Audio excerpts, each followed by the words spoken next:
Hi, everyone. I'm Maren McKellin, Manager of Field and Experiential Learning and Study Abroad. We in the Global Ed office thought it would be interesting to talk to our faculty to get their perspectives on the pandemic and how it relates to their fields of expertise. So with me today is Dr. Christine Monnier, Professor of Sociology. Thank you for joining me today, Christine. Hey, Maren. Nice to be here. So, Christine, somewhat quickly, our everyday vernacular changed to include terms like community spread, contact tracing, herd immunity, social distancing, and super spreader. Last year's self might look at this year's self and think, this is some good science fiction. So it's easy to see why a sociologist would be interested in all of the social epidemiology of this. But why would a sociologist be interested in science fiction? Well, first of all, sociologists, we're interested in everything, which makes our lives miserable in general. But in particular, of course, we're interested, sociologists, we're interested in popular culture. There's a long tradition of that in sociology. We're interested in all the different types of artistic production. And of course, artists themselves, they don't create, they don't produce art in a vacuum. They're influenced by the world around them. That's where they find their inspirations. That's how they choose whichever media they choose to produce art in. And of course, they look at what's going on around them and produce art as a response to their response to the social conditions. So it's a combination of small h history versus capital H history, and art production is part of that. Nobody is immune from looking at cultural trends and social trends and responding to that, and artists, of course, respond to that in their own fashion. On the other hand, of course, vice versa, of course, artists have the capacity to change how we see things. So it goes both ways, that artists in their production are influenced by what goes on in the world around them and all the social trends and cultural trends that surround them. But at the same time, they have the capacity to influence how we think about things and how we think about those cultural trends and so on and so forth. So in that context, I'm already talking too much. In that context, science fiction is a subfield of popular culture, and it's a form of literature. So of course, it is within the purview of sociologists to look at, well, what do science fiction writers and authors think about what's going on right now? Because a lot of what science fiction is looking at our society and extrapolate from that, from what we are living in, and see, okay, what if we extrapolated on this aspect? What if we extrapolated on, well, global pandemics? What if we extrapolated on climate change? What if we extrapolated on our relationship with technology and social media? So what happens if indeed we face disasters? What if the internet entirely went down one day? What do we do? And so very often science fiction writers pick up on what are we collectively afraid of? What are the kinds of things that give us fear? What are the things that we think would shatter our world, our civilizations, our way of life? And what do we think has the capacity to radically alter our social conditions and our somewhat comfortable reality? So those cultural trends and those ideas are what a lot of science fiction writers kind of tap into. Now, I know science fiction, when you think science fiction, you think, science, space exploration, starships, laser guns, and all these things. And that's, to me, sociologically speaking, it's the least interesting. Cowboys in space is the least interesting aspect of science fiction for me. And so what's interesting for me as a sociologist is the world building part. That is when an author creates a new society from scratch, right? Creates a new civilization. What does it look like? How do they design that society? How do they envision human relationships? How do they envision the kind of building blocks of society, the political system, the economic system, racial and sexual relations and class relations? How is that all going to work work out? How do they put those pieces together? And how do they deploy that in the literary context or movie context of how things happen? Mm-hmm. So, and we may think that, well, everybody designs utopias. Well, not necessarily. We've, the science fiction literature is full of, dystopias, that when things go wrong, we can't really imagine that if I have to design for artistic purposes a political system, it's going to be a nice democracy where everybody's got a voice. Well, no, it's a lot more complicated than that. And a lot of science fiction writers, again, really do understand the complexities of social systems. So that's, again, and that is fully within the purview of sociology. Mm-hmm. So if I may give a couple of examples of that, will you allow me to share my screen? I will. Thank you. So here we go. So this is a good example of the big epic world building part. This is a classic. This is Isaac Asimov Foundation. This is one book, but this is actually a series of books. And again, it's the grand design, the entire kind of world building civilizational thing. And again, that's a classic. If you want a more recent example, is that it's The Expanse, and it's a series of books first, and it became what is today, in my expert opinion, the best science fiction show on television. And wow. So the authors are James A. Corey. It's actually two guys who write together under one name. And the show started on the Sci-Fi Channel, and then they made the dumb decision of canceling it, and it went to Amazon. And it is, again, really the best, again, world building. And it combines everything. It does combine space exploration with climate change and, humans moving to Mars and create a society over there that is radically different than the society you have on Earth. And how do they relate? And are these people still the same humans when they've gone for so long and created an entirely different world? And all of those things, again, in the context of resources running out and those kinds of things. So those are two really, really good examples of the big world building that sociologists are more interested in. So what changes have you noted in sci-fi literature in terms of the things that could profoundly alter our way of life? Well, that's really interesting because, again, that was a really good question. So, as I said earlier, right, writers and artists respond to social conditions. So when you think about science fiction, the book we consider kind of the beginning of science fiction, do you know which one it is? First science fiction book? No. Frankenstein. Really? Yes. Frankenstein, Mary Shelley, right?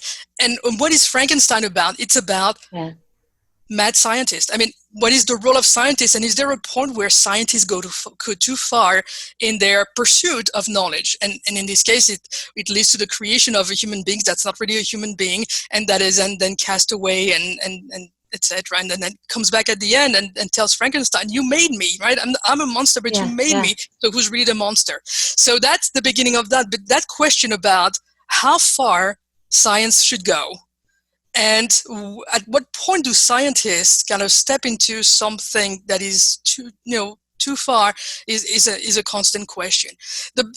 The more contemporary part, of course, when you look at the post-war period all the way to pretty much now, of course, science fiction was influenced by two things, and both were tied to the Cold War. One was the risk of nuclear annihilation, and what would happen? What if somebody dropped, somebody like the USSR dropped a nuke on us? And also the risk of invasion. And so these two things turned into, there were a lot of political movies, right, made in the 50s about that. But, for instance, this is a classic horror movie made in the 50s. Invasion of the Body Snatchers. Right? It's been remade. It was remade later on in the 60s, which was more an exploration of race relations, etc. But the Invasion of the Body Snatchers is the idea that when someone from the outside comes over and steals from us what makes us individuals, our individuality, our free choice, and we'll become like, and that was kind of the metaphor for what if we all became communists, right? Then we would all be the same people with no individuality, and we would just be marching in lockstep, etc. And it is the idea that you're having the body snatchers, this metaphor for it, is that what if from the outside we had this influence taking us over and depriving us of our free will, which is the essence of our, American individuality. Now, the Blob, the classical one, right? That's also the idea that what is this massive thing that is taking people over and removing individuals from society. But that's the idea of this invasion. We don't know where this thing comes from, maybe coming from space. And of course, every time you had, weird thing coming from space, that meant the USSR dropped something on us. So that's the same kind of idea. The fly gets us back to the question, when do scientists go too far? And that's, so this scientist, that this is again the really old one, which is the only one worth watching. It's the idea, okay, this guy is running weird experiments and then something goes wrong and then he turns into a fly and whatnot. And the idea is that, yeah, but again, he took the chance. He was going too far. He was too obsessed with the scientific pursuit. And does that, mean you can do whatever you want? But it's the same idea. At what point? And in the 50s and the 60s, again, between nuclear bomb and etc., the question was, we're having all this scientific progress. Is there a point where we go too far? And the last, maybe not the last one, but the other thing, of course, was the idea of nuclear annihilation. What happens if someone? And this is a really bad movie, actually. And and I remember watching it. I was like, wow, this is funny, because this is right. This is this guy and his family, and a nuclear bomb has exploded in the United States. We don't really know what happens, and they retreat in the mountains. They have a summer house over there, and the idea is that, well, now that civilization has collapsed, all I need to do is defend my family, and do this genre of, something really bad happens, society collapses, and therefore the more traditional hierarchies of society of male dominance and, white men taking over and taking charge, this is a theme that comes back all the way to now with The Walking Dead, when we'll talk about that in a minute. But that's the idea, and an orgy of looting. There's also the subtext. There's a lot of kind of reactionary movies of that kind. And say, well, faced with the changes coming in the 60s and pushing the boundaries of traditional morality, etc., and how do we defend ourselves? And so that's, again, that's kind of the conservative and reactionary ideology that underlines these kinds of movies, where all of a sudden then some white guy say, well, now I have to protect my family because no one else is going to do it. So that's the idea. But it was kind of typical of the 50s. And then you get into the 60s, and you still have that theme of, what if something weird happens coming from the outside? This is the original, the thing, not the Kurt Russell one, the one that you may have seen, or maybe not, because you never watched that stuff, right? I did, actually. You're reminding me that I think there are people who think they're not science fiction fans who are. Although I have to apologize to Jeff Goldblum, because I think you dissed the more recent Fly, but go ahead. But yes, I have seen these. Okay, so this one is a really old one. It's actually called The Thing from Another World. And again, that was a big fat metaphor for, what if we get some weird things coming from the communist bloc and turning us all into gooey, gross things. But always the fear. And of course, in part of the thing, the Kurt Russell one is, again, scientific experiment gone wrong. And then all of a sudden, all these things happen. Swamp Thing, again, from the 60s, that's the same idea, right? Scientific experiment gone wrong. As a result, you get all these things. Now, I'm not saying all these movies were actually always good. Some of them were really very big stinkers, let's say. Now we get into the 70s, and things change because our concerns change. I mean, our fears of the USSR in the 70s were less. For a variety of reasons, but because other issues came up. Of course, in the late 60s, Silent Spring came up, Rachel Carson's book, and we started to think about environmental questions. And we started to think about environmental depletion, but also we started thinking about population questions. And at the same time came the book of Paul Ehrlich's, The Population Bomb, that we started thinking about, okay, how many of us can we support on this planet? And so a bunch of movies kind of address that question of environmental and population. And Logan's Run is one of those films that questions that. This is the premise of the film, is that this is a future society, and basically people get euthanized at the age of 30 as a way of limiting the population. And so unless Logan and his girlfriend decide to escape and see if they can live older than that. So hence the whole movie. And it started as a book and then it's actually a good one. This one is a good one, even though it looks very 70-ish for those of us who lived through the 70s. Yes. But that's the idea, okay, those are films and books that reflecting on what does population control actually mean. And in this case, that the radical option is that you don't let anyone live past a certain age. And when you say 30, that means you got a young population, but what do you do to your society when you do that? Right. Soylent Green, of course, which I'm sure you've seen. Yes. If you say no, I will never forgive you. But it is about both, again, resource limitation and population control, or the inability of a society in doing so, in managing population and resources, and therefore resorting to drastic measure, which is again age elimination. That is, a certain age you have to go poof. And what do you do for the resource part? And of course, I will not spoil it.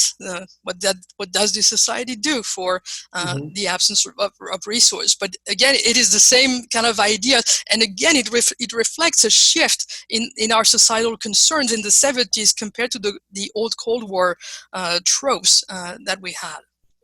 Silent running. I don't know if you've seen this one. No. If you ever have in my seat, you have, Professor Shamali Ashgankar. This is one of our favorite movies. This is where again, another reflection on the environment. Silent Running is a movie about when Earth has been completely depleted of its natural resources, and basically whatever remains of vegetation, flowers, and plant life is in space. And this is what this movie is about. So, and again, if you ask Shamali, she can talk to you a lot more. But again, this is where really we started worrying about what are we doing to the environment, and we started passing a whole bunch of legislations, Clean Air Act and all those things, and we created, under the Nixon administration, the Environmental Protection Agency, and this is what reflected again into the popular culture. And then this one, actually, that's really funny that I remember this one. This is actually a television movie, but it made a really big splash at the time. This was with this whole context of we have to think about how we use resources. We have to think about the environment. We started thinking we have to think about what we do for energy. And in the 70s, we started thinking about we shouldn't be using that much oil. And so we shifted to different sources of energy. And for a lot of Western society, what did we turn to? That's a question. What? What did we turn to when we started thinking we should do something other than oil? Solar. No. Oh, that would be nice. Okay. Nuclear energy. So nuclear energy, and which was interesting because it brought back the fears of what we're doing with nuclear energy, but not in the context of the Cold War and who's going to drop a nuke on whom. Is now we're building nuclear power plant, and do we really know what we're doing here? Because this is a type of energy, we can produce, energy with it, but do we control it? Do we know what it does? We know it lives, it has a life that is far longer than those things. And so The Day After is a television movie, again, that had a huge impact and audience at the time for a TV movie about a nuclear accident. Well, had I known that, had I watched it, I would have gotten it right. And so the whole TV movie is about 2 hours, is about what happens again when everything collapses, because the effects are devastating on that. So, and of course, the non-sci-fi version, you may have seen, of course, movies like The China Syndrome. Yeah. It's the same idea. So we brought back the fears of nuclear annihilation, but again, not in the context of the Cold War, but in the context of we're having a source of energy that we may not be able to harness fully. And then in 1986, of course, we got Chernobyl and say, oh yeah, that's a problem.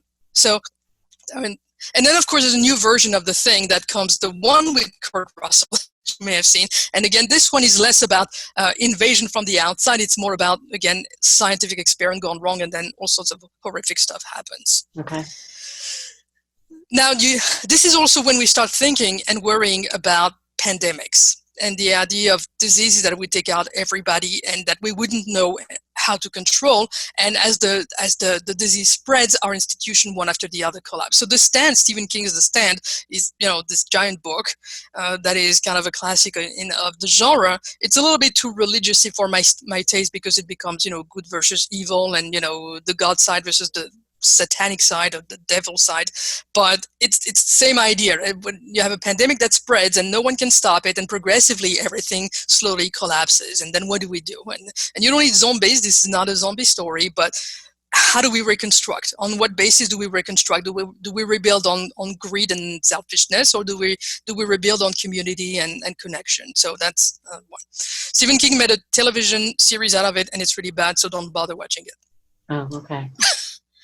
Then come the late 80s, 90s, and computers, and the more widespread use of computers and connected computers and the internet come along, and here comes the genre, what we call cyberpunk. That means when we start thinking about our relationship to computers.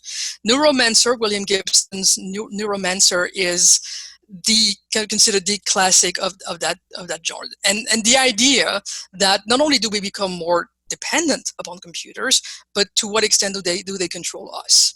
And so the reflection of we're letting the computers do all those things for us, but what is the trade-off of that? What is the price to pay for it? And then at the same time, a lot of literature and movies explore, how do you put tiny computers into your bodies in different ways, and for medical purposes or for enhancement, and therefore, what does it mean to be human anymore? In that sense. But Neuromancer is that idea. And of course, the movie The Matrix also tackled that more in popular culture. But the idea is that what does it mean to be human anymore if we are so embedded into cybernetic systems? So Neuromancer was kind of first big cyberpunk novel as a result. This is a more recent one, in Filmocracy, Malka Older. And the idea, again, what if the internet was actually the thing that governs us? What if the internet was the government because we decided that algorithms make better decisions than we do?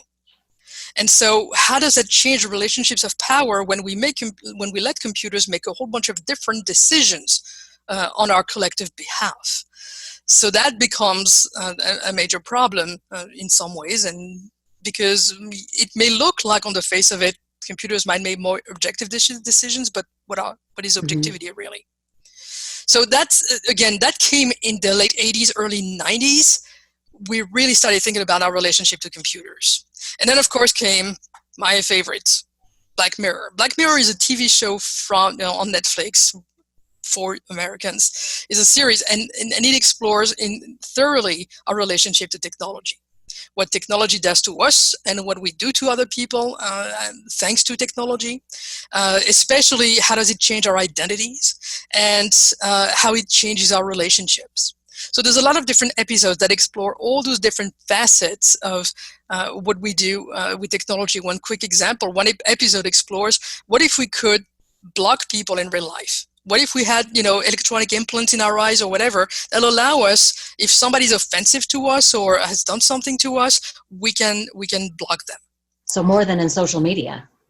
Yeah, so they become really blurred to our vision, and if they talk to us, we just can't hear them. They literally disappear from our field of vision in real life as much as they would do in cyberspace. And so the question is, wow, that's really, really interesting, and one can conceive how this would happen.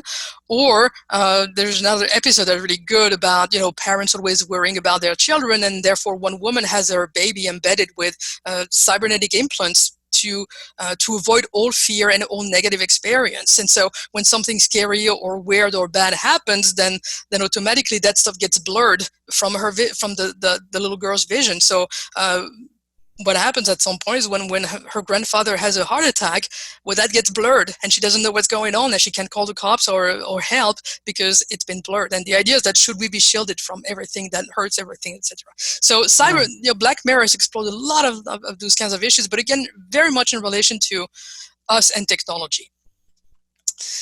And then we get to, more specifically, of course, the question of the global pandemic. When something happens and then it spreads and it's a disease and we don't know what it is, and we have all those things happening, and that's a more contemporary concern, right? That if you've watched the more recent version of Planet of the Apes, it ends with a global pandemic that will lead to what we know as the classical story of the Planet of the Apes. And of course, The Walking Dead, which started as a comic series, which became a TV show, is about, again, some disease spreads, still don't know what happens, but then it turns people into zombies, so what do you do?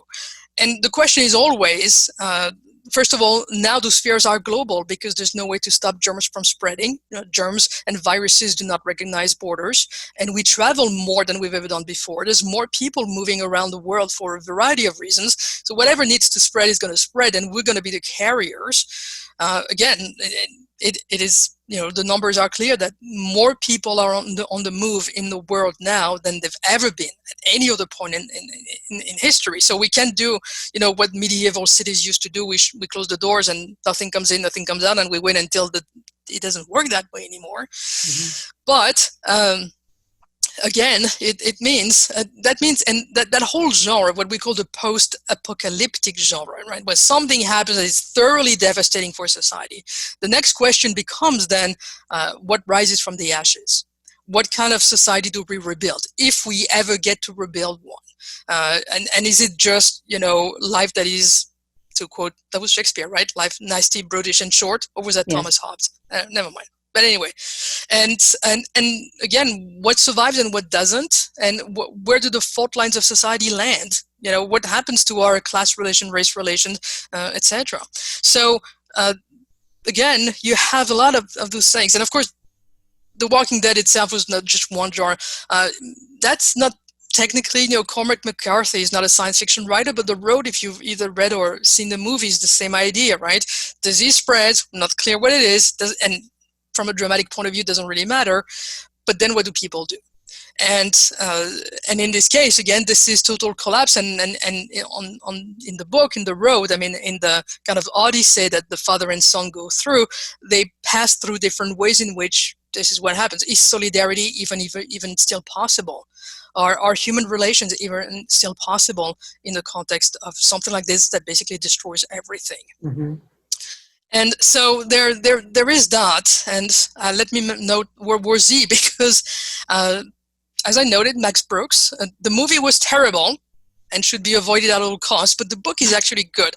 And the subtitle is actually more interesting, right? An oral history of the zombie war. And if you read the book, this is almost like somebody conducted an ethnography of societal collapse. And that's funny because it starts with a respiratory disease in China.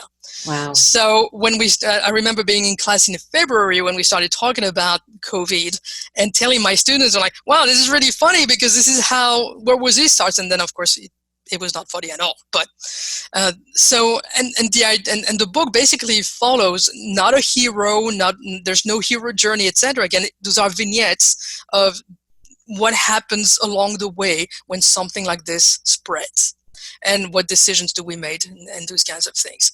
So that was a very long exploration of where we are and the current trends that I see in science fiction and horror genres as a result, along with the history of it. No, it was interesting to see the more contemporary examples, especially when you looked back and showed the older ones.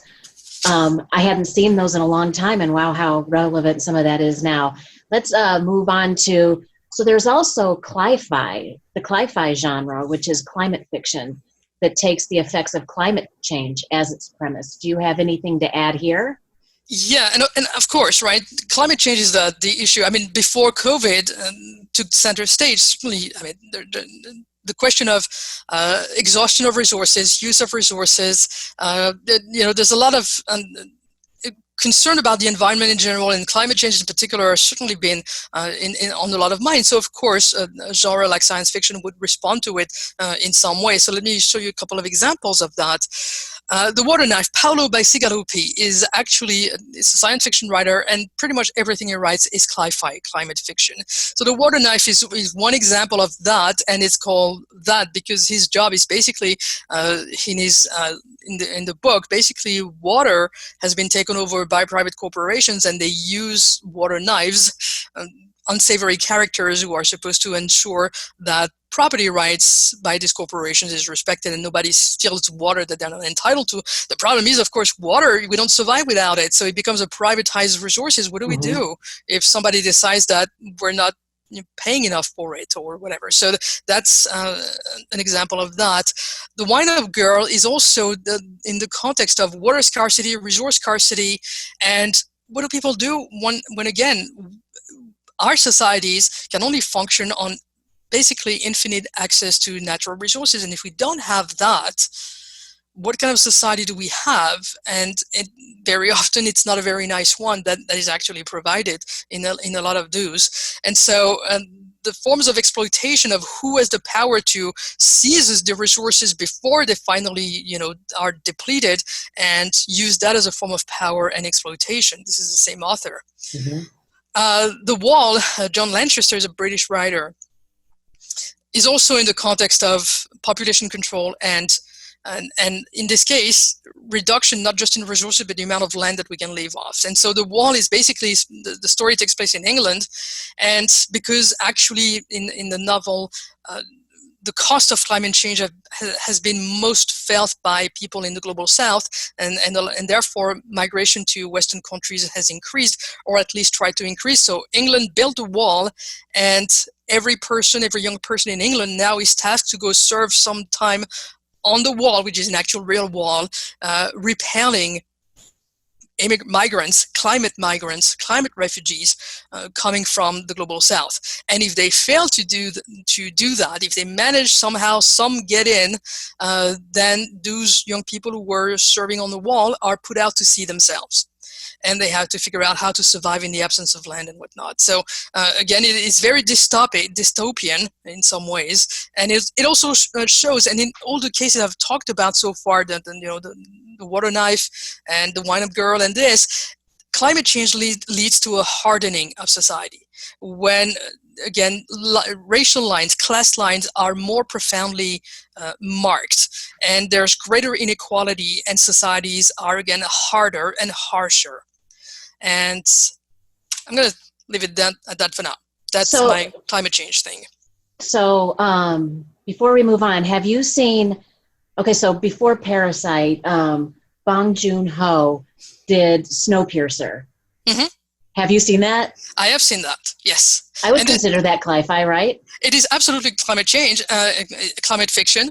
If you remember the premise, right? So climate has collapsed, and therefore most of the Earth is not livable anymore, except for a small chunk of the population that lives on a train that goes round and round the Earth constantly, based on a supposedly kind of super well-designed engine that is supposed to be able to go on forever. Now, of course, part of the premise is that we know there's a reason why this engine goes on. But what's interesting is that the train itself is kind of sliced and diced into social classes. Mm-hmm. So close to the engine, you have the upper classes who live in luxury and have all the space in the world and all the food and resources of the world. And as you go down the train, it goes all the way back to people who live in absolute poverty, who basically have to eat insects in order to survive. And so this whole train is, like, of course, a metaphor for society that is, again, more divided.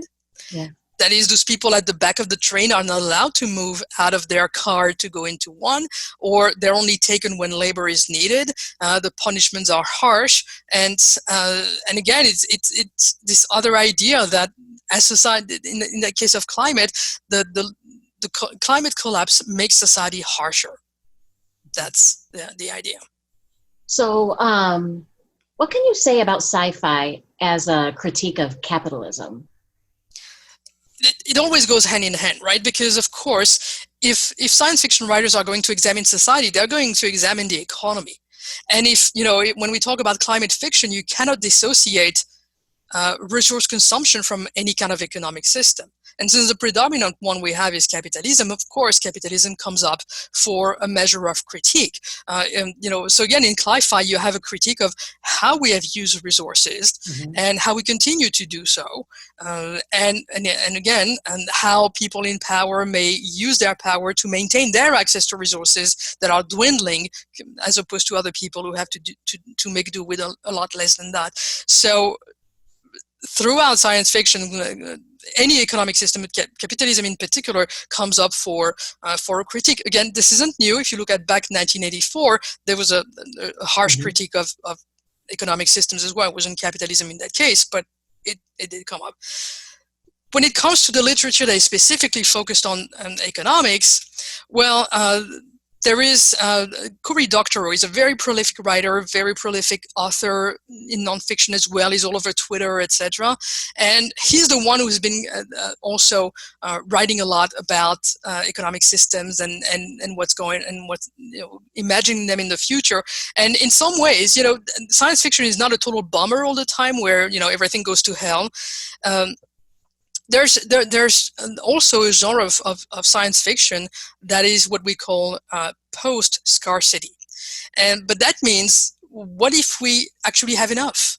What if we have enough for all our needs to be met? What happens then? You might think, well, then everything's okay, right? If nobody has to be deprived, if nobody goes hungry, if everybody's sheltered and housed, what if our material needs are taken care of? Then there's no problem anymore. And of course, that's not the case. And what do societies become divided upon? And down and out in the Magic Kingdom is the idea of a society where somehow we found an unlimited source of energy. So no one is really poor, materially speaking, and life can be extended indefinitely. So then what? And then, of course, then you might say, well, our societies are not divided anymore, right? Because we don't have to fight over resources, but actually now the currency of that society becomes reputation. Mm-hmm. Reputation online, a reputation in social media, and the more you have, the more you are respected. But what do you have to do to accumulate that new currency? Of course, there's the circle, Dave Eggers. If you've read that, it's not really advertised as science fiction, but it is, when social media becomes really the source of everything, and therefore reputation and visibility becomes the currency. So we live in a wealthy society. We don't really have material problems, but then the focus of our conflict shifts to this aspect of things.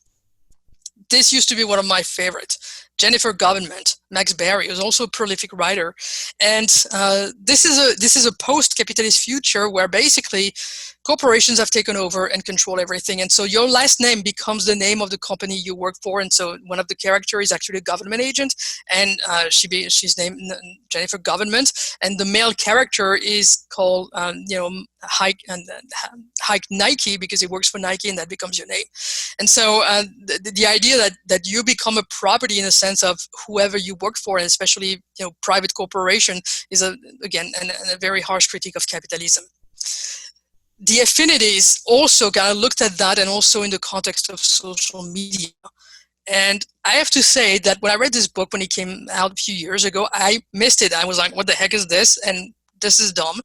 And then, a few years later, with all Facebook and everything, and I say, okay, this guy was prescient, and I was wrong. The affinities is, what if our social relations were basically decided based on algorithms?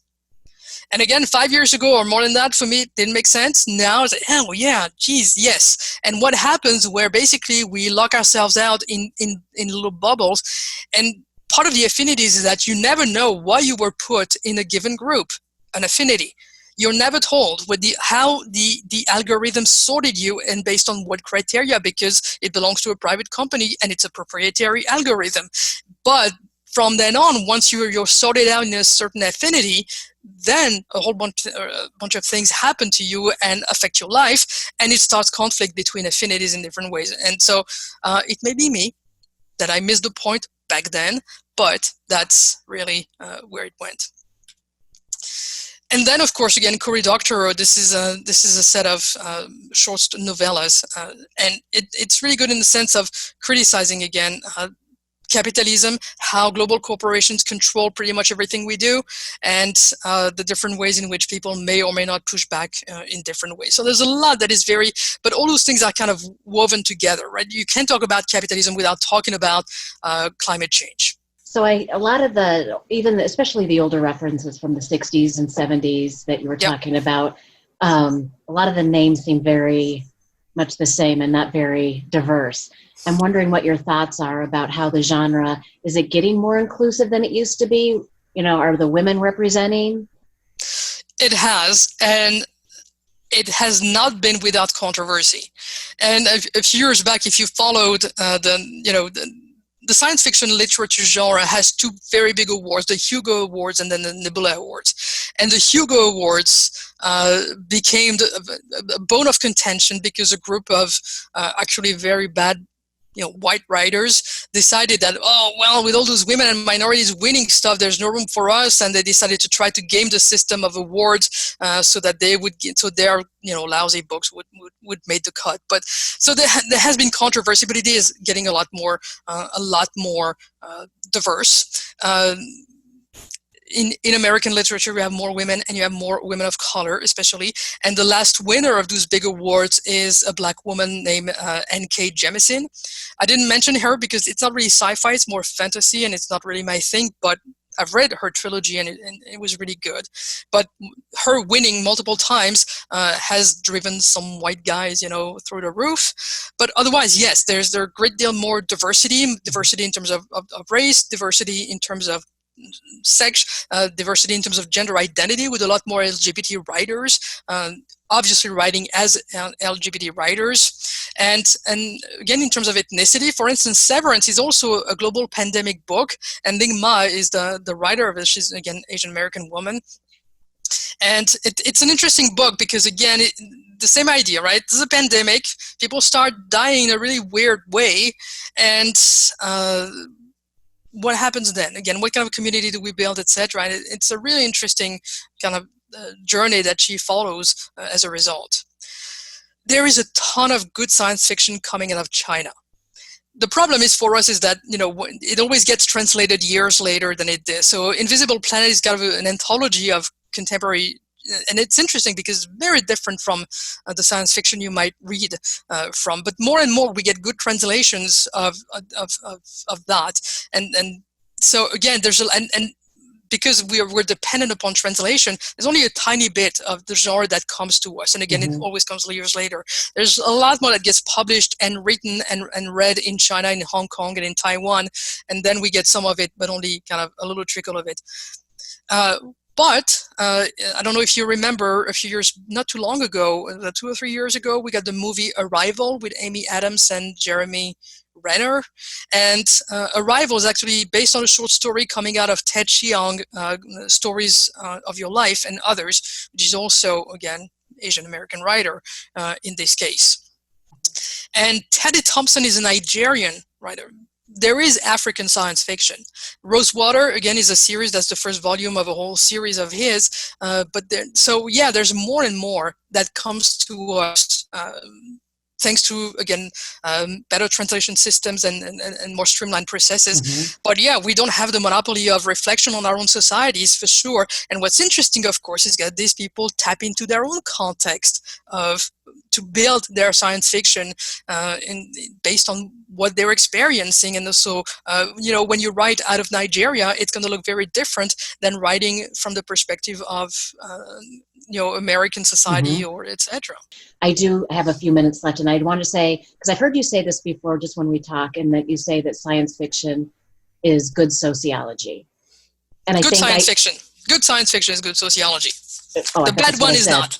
Oh, okay. So good science fiction is good sociology, and I think you've given a lot of examples thus far in terms of why you feel that way. Anything you want to add about that one, or because you did mention that it wasn't about spaceships and cowboys?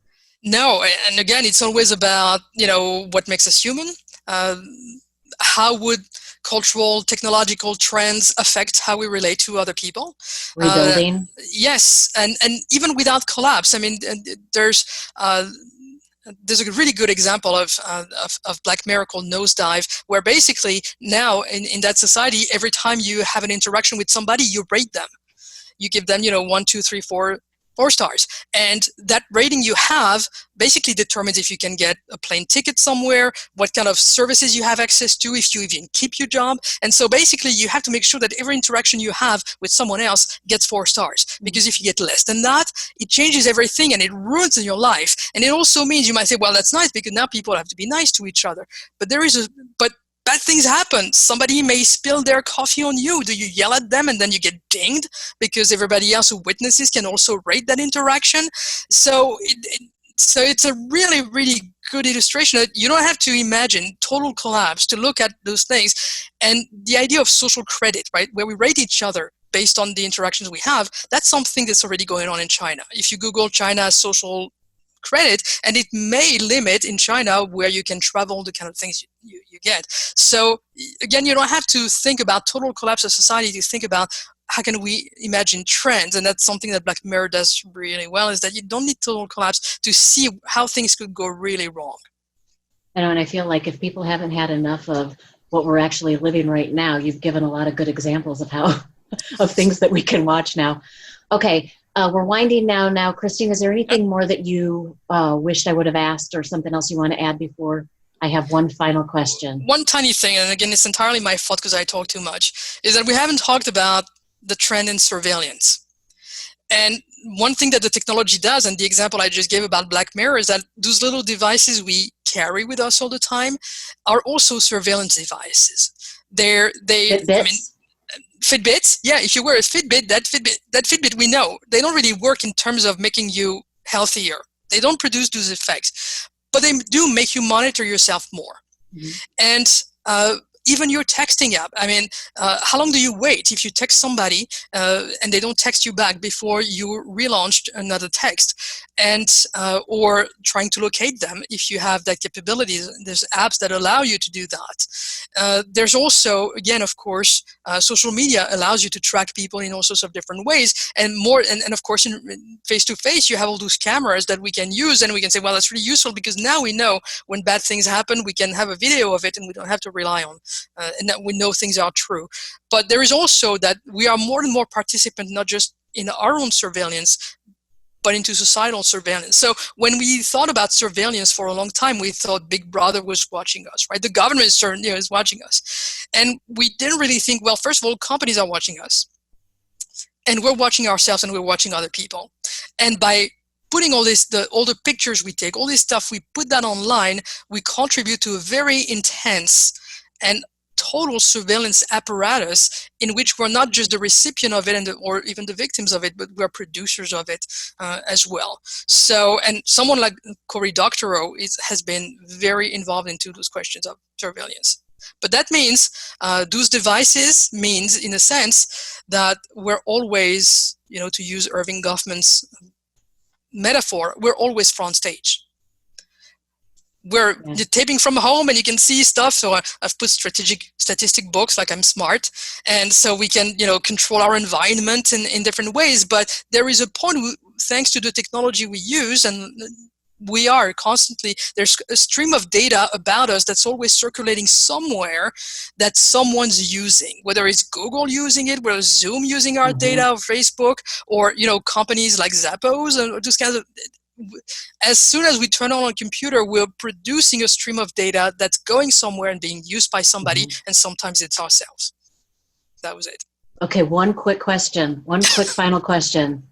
Star Trek or Star Wars? Yeah, that's not even a contest. I even know that. Star Trek, by far. Yes. Don't forward me the hate messages you're going to get about it, but... No, I knew you were going to say that anyway. I had a hunch. Well, thanks so much for taking the time today to talk to us about that. Really, really interesting. I'm sure I'm so worried about the time. My God, I've made fun of all the other ones for being too long, and I probably just did the longest one. Talk about. I don't know. Maybe I'm going to keep you on for a little bit longer just to make sure. No, and I want to say, great pick on the T-shirt. I appreciate that. Your field studies and study abroad is being represented there, so thanks for that. Okay, yes. Christine, thanks so much for doing this. I appreciate that, and have a great day. Thanks, you too. Thanks.